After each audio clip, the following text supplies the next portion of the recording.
Hello and welcome to Eye Openers. I'm so happy to have Bart with me today. How are you? Good Hey, good morning. morning. Doing great.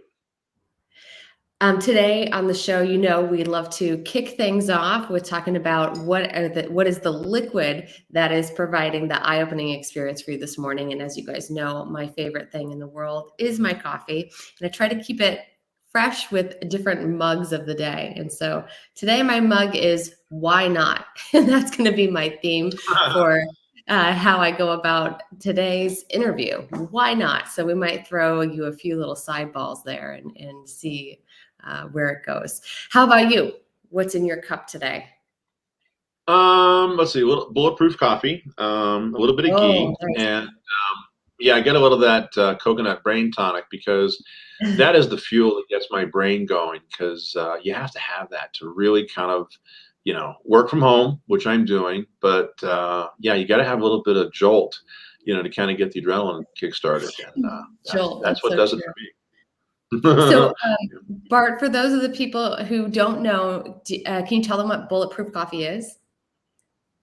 Yeah, Bulletproof Coffee is from Dave Asprey. It's a bulletproof movement. It's really not so much of a diet, but it is associated with the keto lifestyle. Mhm. I've actually lost 108 pounds over the What? last year. Yeah, yeah, I We could was do a whole when. episode just on that. That's so incredible. Yeah, I'm so impressed by people who are able to do that. I mean, the level of discipline and lifestyle change and narrative change that has to happen to do that is just, it's so impressive. it took 3 weeks to get the sugar out of your system and the craves for pizza. Even whole grain Cheerios. I mean, the whole thing was really carbs and sugar, carbs and sugar. And when I started to realize that there were some things that I was doing that was creating chronic conditions for me. A quick digression. My doctor obviously said your A1C level is climbing, climbing, climbing, Mm. and I said, yeah, I gotta fix this. And I found that Dave Asprey made a lot of money when he sold his tech company, but he was also a big guy like me, and he had lost a great deal of weight by hacking basically his diet, his whole lifestyle, and he did things that nobody else was doing. So he started off with obviously the coffee and trying to put yourself into a state of ketosis, a Mhm. healthy Mhm. keto lifestyle. But to put ghee, butter, in your coffee, people go, "Oh, yuck," and I'm It's so going, you know, it's actually pretty creamy, and you put a scoop of collagen protein, which he makes, and then basically a little bit of the MC8. It's kind of like the brain tonic. It's all basically medium chain triglycerides. It comes from coconut, pure coconut, and I can tell you that the difference it's made in my life has been able to keep up with the 30-year-olds and the 25-year-olds that work here. My brain is operating on a level that I have not seen since I was 30, and right now I'm a little over 50. And what's interesting is it's not just this, it's high fatty fish foods, a lot of saturated fats, nothing in a box, no macaroni and cheese, no McDonald's, no right. hamburgers, no sugar, and practically no alcohol. But when my doctor saw me again 7 months later, he said, "Bart, you lost 68 pounds. What the hell are you doing?" I said, "Well, what does the blood results say?" He says, "Well, your A1C level is normal. You don't need to take any more statins. Stop taking the metformin. What are you doing?" And I told him I'm on the bulletproof lifestyle. And he said, "Keep going." He said, "Your blood looks great.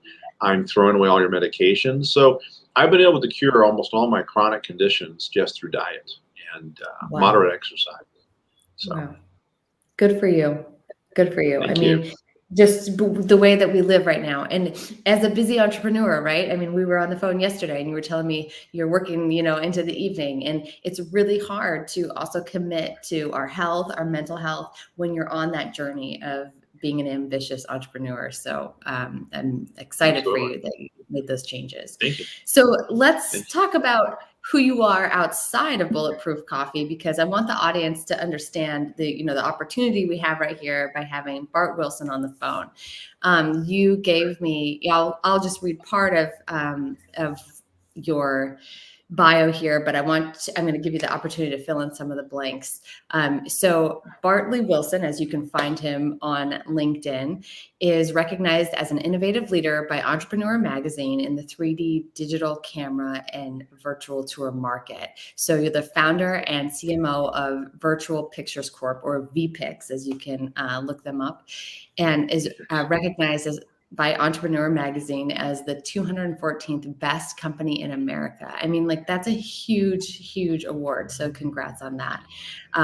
You are recognized as an innovative problem solver who consistently provides practical everyday uses for 3D imaging and immersive solutions in the real estate and automotive markets. You've successfully launched and sold 3 startups and are currently raising $5 million for VPIX expansion. Super, super excited to have you on the show today. Thanks so much for joining us. Yeah, thank you. It's great to be here. Yeah, thank you. My first question is going to be, what did I miss? Because you had 2 pages of info. I can't keep the listeners waiting by just reading the 2 pages. But well, let's start with your story, right? You're a serial entrepreneur, loads of success. Like, what's your story? Let's hear it.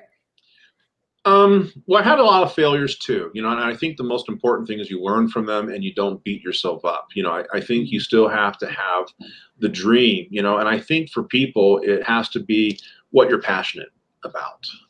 For me, it was about photography. My background goes many, many, many years back to Cape Kennedy in Florida when I was a kid. And my dad was working as a NASA contractor, and fascinating, obviously, for a little kid. My dad is an astronaut, but he gets to work with astronauts, kind of, sort of. And he had worked on the camera equipment and the motion picture processing equipment. So when the film was coming back down from Apollo, his company was manufacturing the slides, the large Cibachromes, the blow-ups, and I had a chance to meet all kinds of wonderful people from NASA and Air Force people with, stars and all kinds of things on their chest and medals. And it was a fascinating part that influenced me into science. So as I kind of grew up, my dad eventually brought us out to White Sands Missile Range, and he continued, doing some more technology things. And that's what really impressed upon me about choosing something that could be science. But, back in the 70s and 80s, there really wasn't anything like we have today. But after a few years in the Air Force and then getting out and then going to Eastman Kodak, that's when things really changed, because I was one of the people who helped bring the digital camera, to the photojournalism markets, including Kodak Photo CD. That's when your Mac or PC doesn't have a 4X screen holder anymore. So I have all these nice 6 gold discs on my wall that nobody uses. And Kodak said, we're going to have these things around for 100 years. Yeah, right. So things changed. But I learned a lot about people. I learned a lot about, looking at technology that has a benefit to people and improving things that, we can use with technology. And for me, it was about starting with the photographic medium. So as I started teaching photography at RIT, I was teaching also once a year to a bunch of photojournalists that would come to a workshop. And we would teach people how to take their current camera. We would take it away from them. We would then give them a Kodak DCS camera, and I would say, Bob, there's no film, but see this? This is your film, okay? You use your same lenses, use the same ISO settings, just go out and shoot the news. Got it? Got it. Only one question. What's that? Where's the film go? Bob, no film. Go, no film. So it was hard for people to at first. It was hard because, you had people who were journalists, and these people have been doing the same job for 15, 18, 20 years. And I'm talking to people from New York's Newsday, Los Angeles Times, CNN, San Jose Mercury News, Miami Herald, and all salt of the earth, really fantastic people. But, technology was a little strange, back in the 90s, because we were trying to get to this digital revolution. But you could still go to, Safeway or Publix Drugs and take your film canister and drop it off. And one of our Qualix mother labs would do your film, your processing of the prints, and you pick them up on Thursdays. But that was what kind of set me on the stage for saying, what else can we do, with digital photography? And that's where the next stepping stone for me was 360 virtual tours. And a couple years after I left Kodak, I started a few consulting, groups, but started seeing that real estate could benefit from, how do I see a house without really visiting the house? And, video back around, 2000, we had little postage stamp videos. We didn't really have QuickTime virtual reality the way we have it today, but it was early, it was crude, and things started to get better. So as we kept seeing better cameras and more improvements come out, 360 cameras became of age. I went to Carnegie Mellon in Pittsburgh and hung out with some folks at the robotics lab, and a company was building some remarkable 360 technology there, but it was a mirror on a stick. And I thought this was pretty cool stuff. But by today's standards, it's 8-track tape stereo today. Nobody uses these things. So, we've been into the quantum leap, from 20 years ago to what we have today. Right. And so for you, it was just, you found this passion, this interest, and you were able to stick with, what's next? What's the next layer of this? What's next? How will this be used? And you found niches for that you dove into to create those solutions. Yeah, and it was really kind of a zigzag journey. I mean, it wasn't really a straight path. It was always kind of trying to understand, where could this technology go? And we did a lot of things in real estate, but I started to realize that right around 2008, 2009, when the real estate market kind of went crash, that was a painful part of my life, because I lost $440,000 in about 1 week, personally. After you go through the good scotch, you then can only afford the cheap stuff, the blended Scotch whiskey. And then when you kind of wake up from the fog, you say, okay, I got kicked off the horse, but the whole planet seems to kind of like be in the same boat with me, because of Wall Street and the banks that failed and all the greed and avarice that kind of happened over that land thing and all the real estate stuff. So I dusted myself off and said, well, what now? And I realized that if we looked at real estate as being the only thing that could use virtual reality, was going to be the mistake. So like any good investor, you kind of like to invest in several different horses, So I diversified my own portfolio by reinvesting in myself. I sold all my Kodak stock, the Rolex watch. I sold the Lexus. We had an insurance policy with a mortality death benefit. Sold that and put another $150,000 into the company, rebranded the company, went out to Apple Computer and hung out with a couple of sharp people. And we built what is now known as VPIX. And when Steve Jobs went on the stage and announced the first generation iPad in January of 2010, we announced the first generation 360 software that works on the first generation iPad. Wow. So for us, it was really like we rode the tsunami wave. I mean, Steve shocked the entire planet with a piece of technology that was going to transform literally every type of business application that you can possibly think of, with an immersive piece of glass that looks like it came up of a Star Wars or a Star Trek movie set. And that fascinated me, and I said, how do we end up doing the same thing? So by going back out to Apple Computer and hanging out with some sharp developers, we were able to build, VPIX on a bar napkin. Went back, hired the right engineers, and the next the week after the announcement, we got our first phone call from a very large hotel group that turned into a $379,000 contract, and they needed all 109 of their flagship hotels photographed with VPIX. And then we connected them, to VFM Leonardo and SiteMinder. And platforms that most people don't understand, but it's a lot of database programming to be able to get the Mhm. hotel rooms, out to people so they can see what their room looks like before they Right. book it. And then we got a phone call from the FBI. And I thought, am I in trouble? No, no, no, no. We want to know if we can buy 2 of your servers.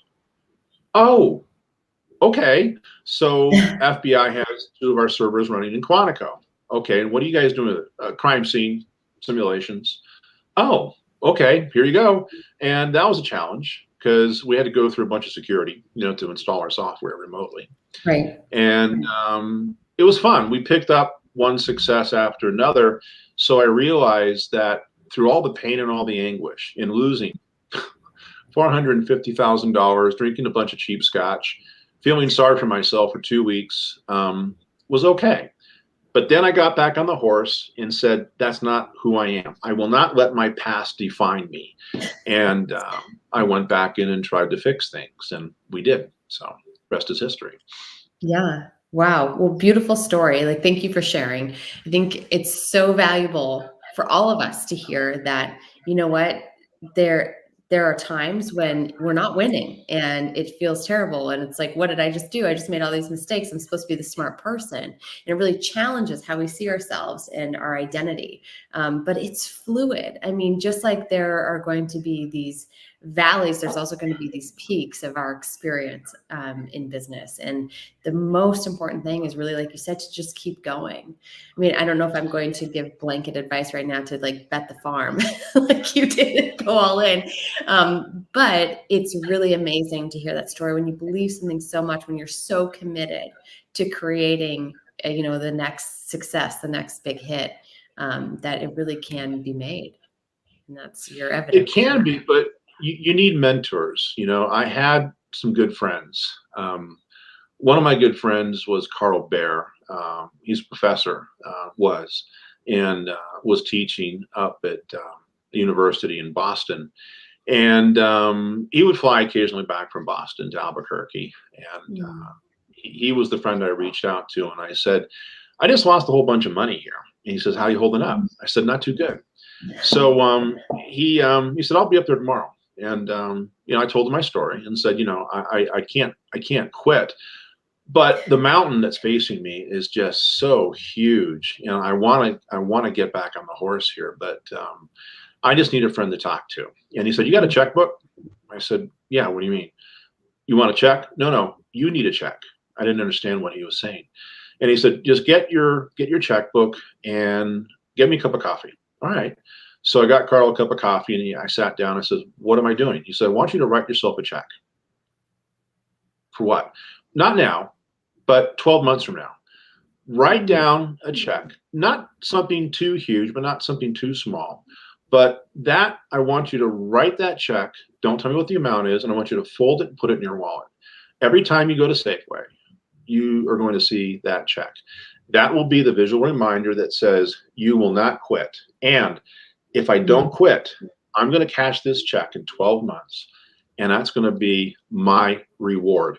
So setting up your own carrot, setting up your own stick was something that he did. And I never told him what the amount was. And 12 months later, actually 11 months, 2 weeks later, I was able to cash that check. And that check was for $125,000. So had it not been for Carl to help me refocus, I could have zigged and zagged, and maybe I could have, given up. But, having mentors, people who really are your friends and people who really care about you as a human being, can help you get through some tough times. We're all going to have them. And whether you have a big business or a small business, you're going to have some disappointments. You're going to have some opportunities. And I think the thing that you have to realize is when we leave this planet, we all have to face, how did my life turn out? And it's really not so much, these successes, we tend to look at so much as we regret the things where, why didn't I try a little harder? Why didn't I just stick with it for a few more days? And that's the thing. You follow your heart. And for me, that's what I was doing. I'm all about photography, but I was really facing my own demons. And when you have a friend and a mentor to pull you through, that can make the difference between did you actually achieve your success, or did you kind of fall back on your fears and kind of settle for a life of being mediocre? And for me, mediocrity wasn't the option. Failure was not an option. Yeah. Yeah. I love that story.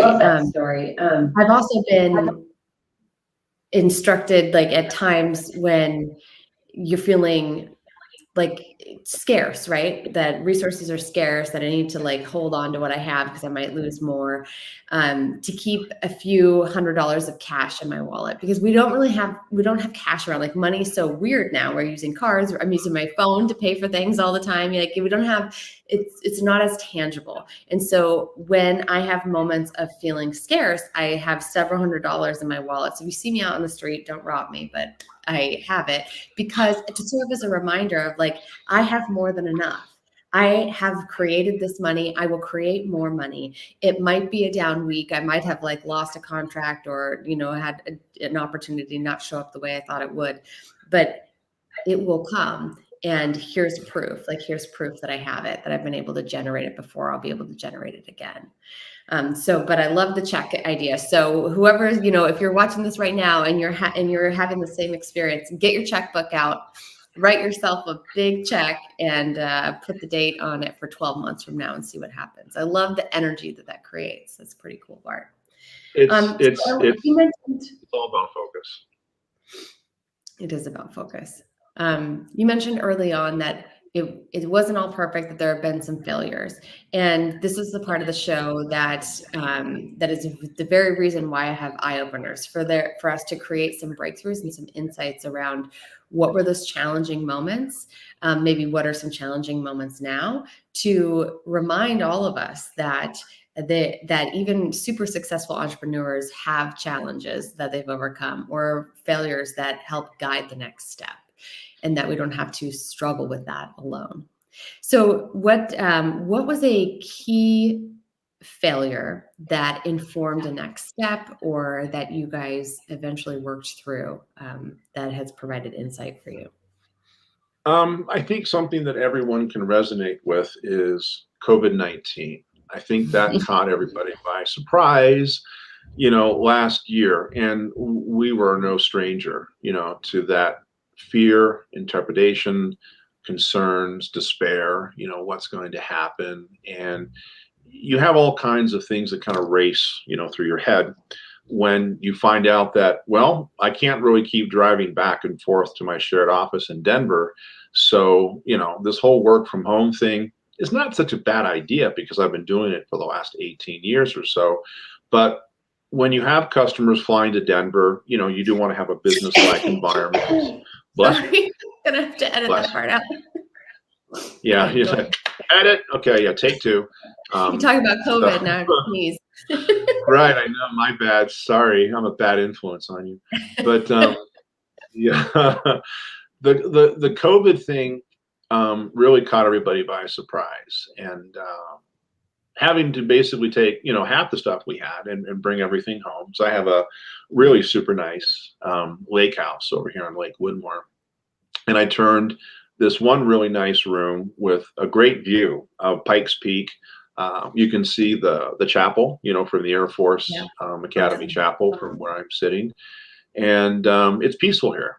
So I had a lot of time to be inspired, by my environment. But I was concerned about customers. I was concerned, would I have to be issuing pink slips? Would I have to refinance my house?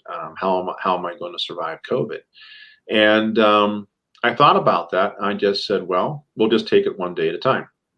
And right around April 1st, 15th timeframe, I noticed that the phone calls were getting a little bit scary good. And I have a HubSpot for my CRM. I would look back in there one day and say, holy smokes, 218 leads in one day? What's going on? So one of the things that I found a few months after that is the COVID whole thing, especially in real estate, brought in so much opportunity, because real estate agents weren't able to take people and show homes, including commercial properties. And it's interesting, because we had a whole bunch of real estate agents that said, hey, you guys do virtual tours. How easy is it to use your cameras? Well, they're not our cameras. You can use Ricoh, Theta, Insta360. We're camera agnostic. We'll just teach you how to use it. Here's the software. Here's the subscription. And we were signing up order after order after order after order. And it's like, business got good. So for us, it was that scary aha moment going, I was really thinking things were going to be bad when actually the opposite was true. We actually were accelerated from COVID, and we started doing things with Zoom, and things really kind of blew up for us in a very, very nice way. But the problem that created that whole thing was it's eclipsed our ability to service the demand. We still have, right now, I checked about 4,200 leads in our CRM, and I don't have enough people to get people onboarded and trained and sold. It's a problem. It's a nice problem to have, but it's still a problem. Yeah, it is a problem. So based on what you're seeing right now, that pivot that you guys had to make, what do you see as your, what you want to create in the next 3 years? So if we decided to do another episode 3 years from now, what do you want to achieve that you would be so excited to share with us here on the show? What does it look like in November 2020? It's an easy visual. I have basically two 3x5 white cards, and they're attached to my refrigerator. They're attached to my mirror. They're attached over here to the wall. And they're just two things. One, we have to obviously get some working capital. We're doing our A round, right now, and that's just, for 4 or 5 million. And we're going to bring on some more people, because you have to have the money first, and then you get the good people. And those people, CSM, CSRs, salespeople, some engineers, and some folks that maintain the servers for us at Rackspace, has to be the next evolution, because that's the bottleneck. The bottleneck is I have so many deals in the pipeline right now, and the bottleneck is how do we take the cork out? And the cork is, well, we have to have more people. So for us, it's our first A round. We've been bootstrapped, since day one. We've never had to do an A round.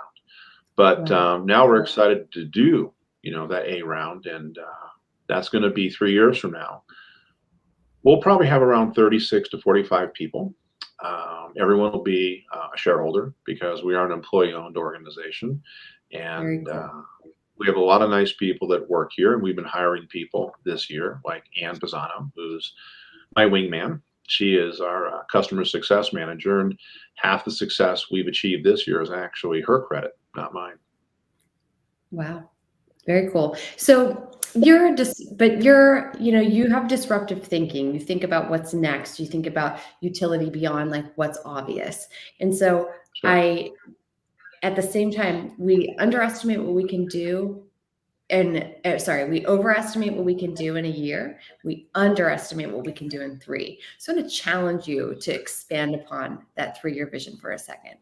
And when we think about more macro beyond how many people are going to be in your organization and having a killer customer service team, because that's a given. Like, you're already on that path. We can already trace that from A to B, right? What's the less obvious thing that you want to create in the next 3 years? Well, I think the less obvious thing that people tend to kind of articulate, but they only do it out of frustration, is really nobody likes to be sent to the Sisters of Voicemail Mercy when someone needs customer service. And for me, I think that's one of the less obvious things that you don't see in a pitch deck. You don't really see it in a go-to marketing plan. But when you really boil it down, we're not a company here that focuses on price. Anybody can do that. We tend to tell people that we're focusing on a relationship, and I can't put a price on that. And that relationship isn't so much of throwing more technology, with people. People are fed up with Facebook. People are fed up with WhatsApp or this or LinkedIn and all these other things. How do I reach a human being? I have a phone call. I want to reach Bart. I want to reach Ann. I want to reach Dave. I want to reach these people. And I think the thing that it's the road less traveled, but you don't realize how much of an impact that human connection can be when I have a toll-free phone number. It's on our website. I give you my cell phone number. And when you have a relationship with VPIX, you have a whole bunch of team people here that are dedicated to your success. But we don't work for consumers. We work for companies. And when you focus on that relationship building, it tends to come back to you in spades. The relationships we have with people mean more to me than what we get from the paycheck. It's about solving someone else's problem. And part of that problem is how fast can I reach you when I need to articulate that problem. Yeah, I'm still going to set up, an appointment calendar, and we're going to do a Zoom session here on Tuesday at 2 p.m. But how fast were you able to reach me? Very fast. I mean, I've had people who send out an email and they just asked a few questions. And I sit at my desk, I bring my, cup of coffee, and I see there's a phone number on it. When you have a phone number, what do? You don't just put it off and send them an email. That's how you lose the sale. You pick up the phone and you call that person. Sometimes I call these people back in 3 minutes and they go, wow, that was fast. And I'm saying, well, actually, I'm calling to apologize. I had to get another cup of coffee. I would have called you back in 30 seconds, but it took me 3 minutes to get back from the kitchen. And, the humor is so amazing because it's like, wow, you're real people over there. I said, yeah. I said, I wasn't a stand-up comic, but maybe in my next life I might be. But, you have to like people, because when you remove the technology, remove everything else, you have to like working with people. And we do. But we also, unfortunately, have to tell people that I don't think we're a fit, because, you're looking for a consumer, piece of software. But we don't really have those conversations anymore. So to answer that question, I think very clearly is it's really the communications thing, I think, that nobody really thinks about, but it's so meaningful because it helps you build a relationship and that one-on-one connection that everyone talks and dreams about. But we tend to obfuscate through technology. It's like, well, I can reach you through Facebook. I can reach you through Instant Messenger. No. Let's have a phone call, man. Let's get on Zoom. Let's talk for a few minutes. How can I help you? And the nice thing about having Zoom is it feels natural. And it allows us to kind of talk about, hey, how's your dog? How are things going? How's the software? Yeah, I mean, how's the software? It's not all about business, it's about relationships, and I think that's one of the reasons why we're lucky, to have big customers like Choice Hotels, SAP, SAP picked us up a couple months ago, and they're huge.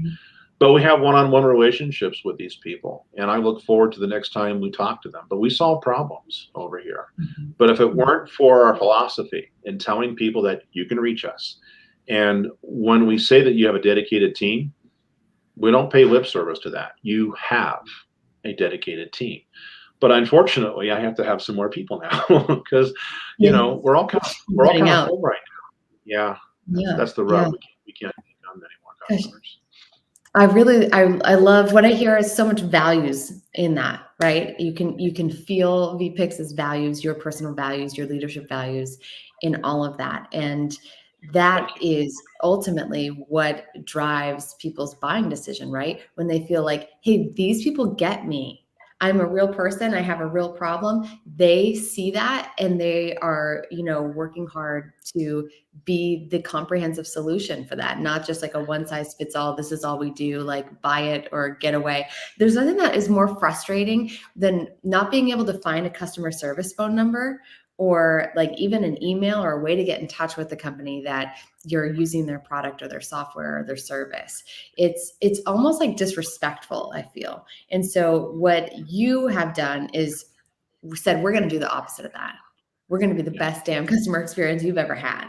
And we're going to dedicate a team. I mean, that speaks to me so much. And you said, people don't pay attention to some of this. And you actually like found the person who pays the most attention to human relationship building and communication. That's what I do for organizations. But you're right. So many people are missing the power of it and really the nuance under it. It cannot be these pre-made scripts. It can't be that. And one of the best examples of this is Zappos customer service. I'm sure you're familiar with Tony Hsieh and what they built, and that they literally are scored on these personal conversations and the quality of it, and like how much time the customer spent like talking with you about their favorite Netflix show or whatever it is outside of the problem that they're solving. And I just thought, what an interesting metric to aim for, that the connection that was happening outside of the problem you were solving. It's a beautiful thing. And in this world where, go ahead.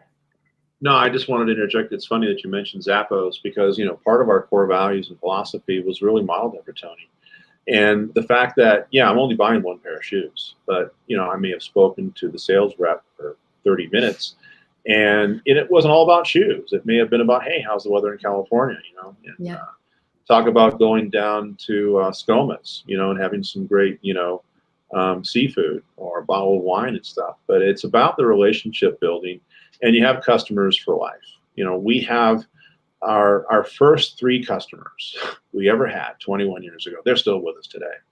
I don't know many companies that can say that. And as I've looked to, outside, of our organization, I've always felt that there has to be other customer-centric people that, don't just, say we do customer service and you find out you end up getting customer circus. Nobody wants that. And when you start looking at other companies that have no phone number, or, they don't really treat their customers very well because, they're morally bankrupt and their compass doesn't point north, that's just really not a great way to build, good customer relationships. And people tend to backlash and they put horrible things about the service that they received online. We don't have any complaints. I don't even have a single complaint with the Better Business Bureau. And I think because of our customer-centric forward, philosophy is one of the reasons why Entrepreneur Magazine recognized us, as being an innovator, in this space. And the fact that we have a 214th ranked best company in America, I cherish that award. I have it over here on my wall, and I look at that every day, and I'm going, we worked our butts off for that award.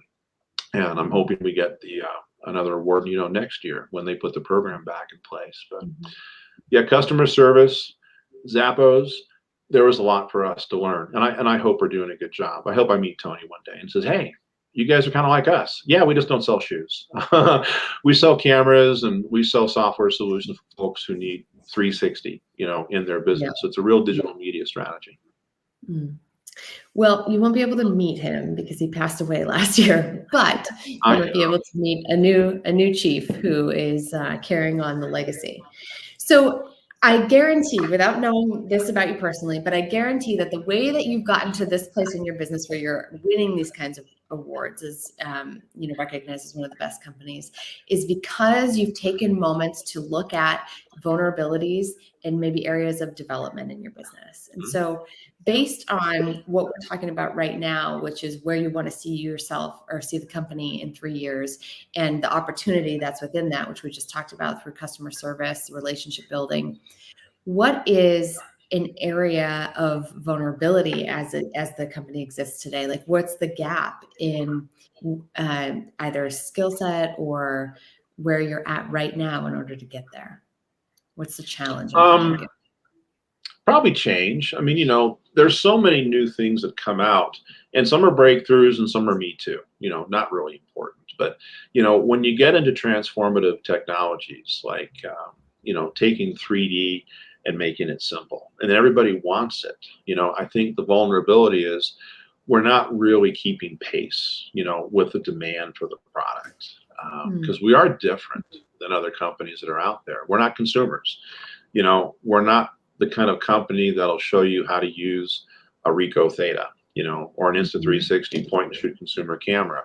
There are plenty of companies out there who can do that, but our vulnerability spot is really not recognizing that things are going to shift. There are going to be some pivots, but it's going to be based on how fast can I take our software and customize it so that it's something that Brittany wants to use in your business. And that's the one question that keeps me up at 2 o'clock in the morning going, do I have enough people to get the demand solved and get the services out the door? Because we're not a one size fits all. We are a company that provides a great deal of value, but when customers work with us, we're talking 2-3 year minimum SLAs. And then they keep renewing year after year because we keep earning their business. But we're a people-powered business. There's not everything I can do with robots and AI and automation. It's about basically companies' needs are going to change. We have to change with them. So when they pivot from, say, what they're selling in spring to what they're selling, say, in the summer or fall, sometimes that's going to require a few more of my people to help them. Well, I got to help you basically create more demand, or we have to provide more services. But if I'm already tied up, working for other customers, some of our current customers can suffer. And that's the part that scares me. That's the part that keeps me up, is that's the vulnerability is. We are a people-powered company. We're not a software-powered company. So that's the part that scares me. So growth, onboarding, training, keeping the talent that you already have, right? I mean, we're in the middle of the Great Resignation, and it is definitely something that I know clients I work with are thinking about and sometimes worrying about. My friend Ben asked a question. Hi, Ben. It's so good to see you on here. What's the most important natural characteristic you look for in someone to handle customer relations with your company? Outside of natural, what skills do you train people to have on top of those characteristics? So 2 parts. Natural characteristics that you train. Attitude. Attitude really is the one thing that's really going to get you from here to there. And we like to promote people who continually work to not only improve their own communication skills, but it's kind of rare, but exciting for me as the founder to say, I talked to a customer and said, oh yeah, that Ann, she really helped me through that problem last week. I wanted to say thank you. It's really the gratitude we end up hearing, and it's the nice little accolades that I get from customers that say my attitude of gratitude and helping those customers is really important. So that's really kind of, I would say, the most important thing that I tend to look towards. And then the second part of your question, would you repeat that? Sure. What skills do you train people to have on top of that natural characteristic, which is attitude? Problem solving. I mean, problem solving / communication really has to go hand in hand. When you work with customers, you don't really know what their technology skills are or are not. And I never tell anyone, look, this person is dumber than a box of rocks. That's how you lose prospects pretty fast. So what we do is we meet and we talk to basically our staff, and we say, okay, how did the week go? Because on Monday, we have a Monday Matters meeting. And then on Friday, we have a Financial Fridays. And it's kind of a postmortem. We dissect the whole week and we look back at, well, how did this go this week? Well, we had a bunch of interesting phone calls and people were looking for this solution, or looking for, do you work with this camera? Do you work with this? Can we connect you to this? Blah, blah, blah. And I'm going, okay, great. But we use the Tony Robbins kind of DISC method. And I want to really kind of understand, well, is that person going to be direct? Are they assertive? How are their mannerisms? Because, we're building a relationship with these people. So we want to kind of put some checkpoints in here that say, okay, who do we need to supply? Kind of like this 2-person team. It's like the hockey stick.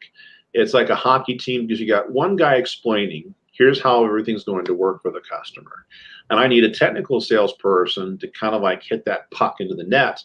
And that's the conversation I have to have with one of the customers, other employees, or sometimes it's a contractor, because I got to hook up, the VPIX or Motor Street content 3D to your website. Integration. Right. So you have to ask those customers, how geeky can I get in this conversation? And we find out, well, not too geeky. So I won't put my propeller hat on for this conversation. So let's just talk about, what do you need? How fast do you need it? And then let me ask some more questions. And then when I follow up with those people, again, it's about communications. And I like to teach this stuff to people. So for me, answering your second question is really, you have to have good problem solving skills.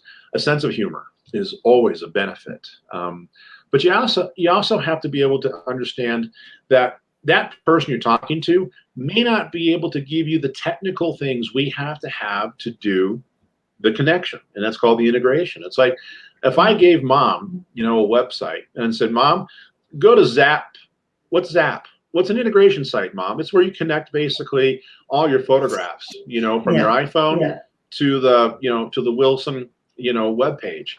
She would look at me as if I had 3 heads. She would have no clue how to do any of this stuff. So I have to say, Mom, there's a little kid down the street. He does HTML programming. Billy, can you get him on the phone, please? I want to talk to him. So it's kind of like that. You say, pretend you're talking to your mom, be respectful, throw some humor out there. But there's someone in that organization who built your web page. Are they an employee? No, they're a contractor. Okay, let me talk to him or her. So once you put the pieces together, see, that's part of the problem solving thing. I've had people come to me and they just come back and they go, I don't know what to do.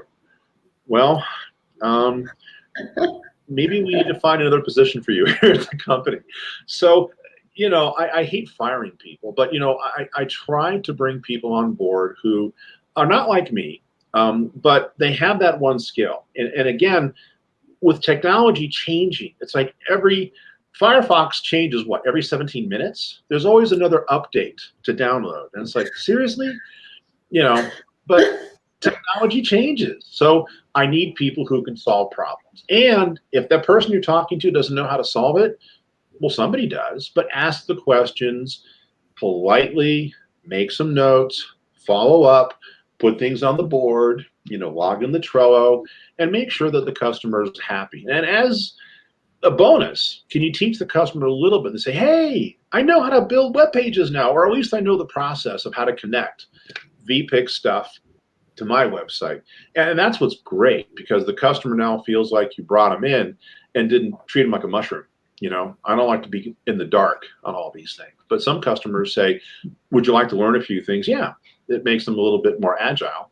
So when they come to us next year and say, hey, Bart, we got to add some more things. Okay.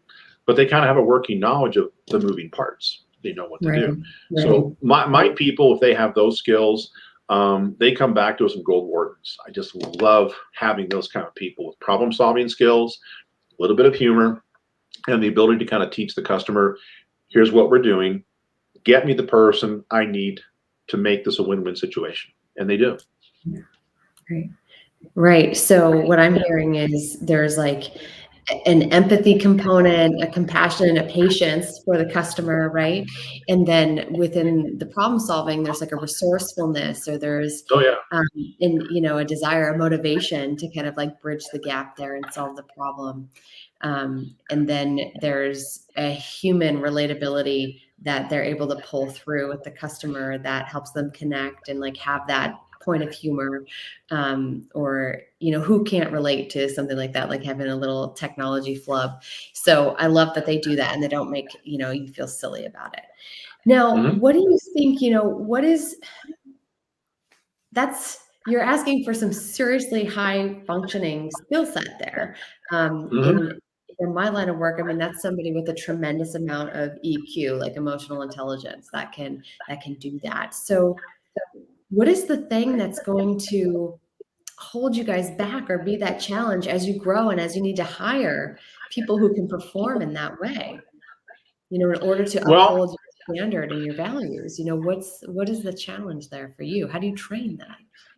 They're very rare to find, those types of skills, in any employee who interviews here, or person who interviews to become an employee. So what we look for is really the passion. We look for the sense of humor. We look for people who are liking to work with other people, and we can train. We've been good trainers, and for me, it's really about, recognizing the spark exists in somebody. And I always like to ask, this is the one question I ask a lot. And it really kind of gives me an idea of, is this person going to be a long-term asset, or should we even extend an offer to them? And during our conversations, I always ask this one question. It's hypothetical. I ask, what's more important to you, Brittany? Is it going to be 2 icons? I have the clock, I have the compass. Which one of these 2 icons do you associate with more? And it's an interesting thing that Tony Robbins has kind of brought up from a couple of occasions, because and Stephen Covey, principled, leadership skills. A couple books out there. It's an important question when you're looking at people skills, because if the person says, I am more inclined towards the clock, they're really just kind of looking to be the 9-to-5er, and this is not a 9-to-5 job. So we 90% of the times, we never make an offer to people who identify, with the clock. People identify with the compass are going to be the people who are more patient, because the whole universe will guide them towards the direction they're going. And that's important for us, because we have ethics and we have a philosophy here that I want to basically go this direction. I'm not so concerned how fast we get there. I'm more concerned with the direction we're going, because when you bring people who are very principled, and they also understand the mission of the company and they buy into that vision, they're going to be in the same wheelhouse with us, because we're all focused on the direction we're going. I don't have to worry about 3 or 4 people here going, are we there yet? I got to go. Are we there yet? And it's like, that's not really the person we need, because the last time I checked, the internet never sleeps, does it? Yeah. Okay. I used to remember growing up, the TV, 2 o'clock in the morning, you would have this poem, and you'd have this pilot, flying, and I reached out and touched the hand of God, and then boom, TV went off the air. Everything's 24 hours today.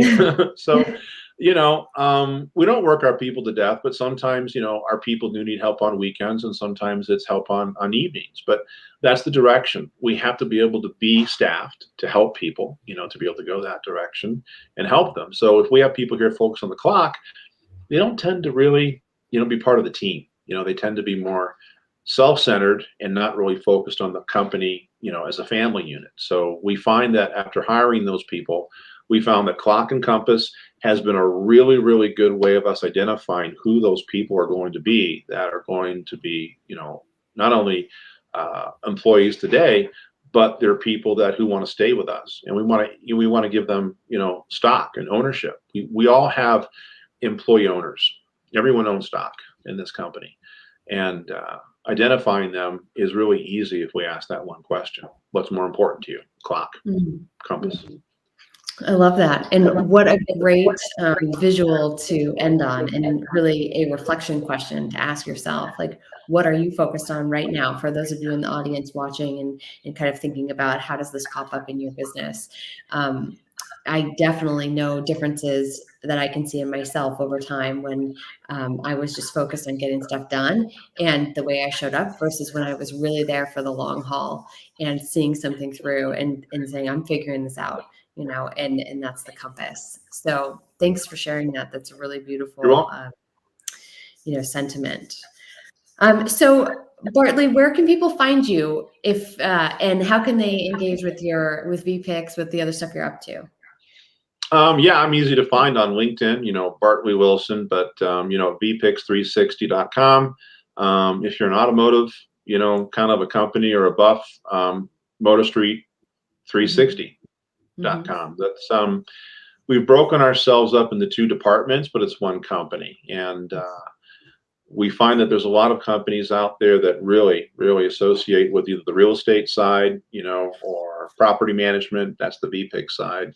And if you're automotive, wholesale, retail, construction, it's Motor Street. Awesome.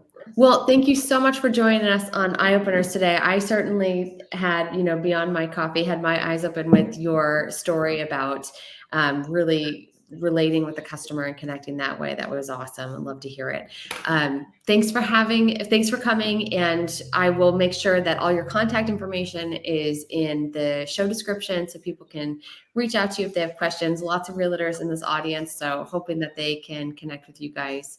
If you guys have any questions and you're not watching this live, please just feel free to throw them into the chat, and I will make sure that you guys get connected, get your questions answered.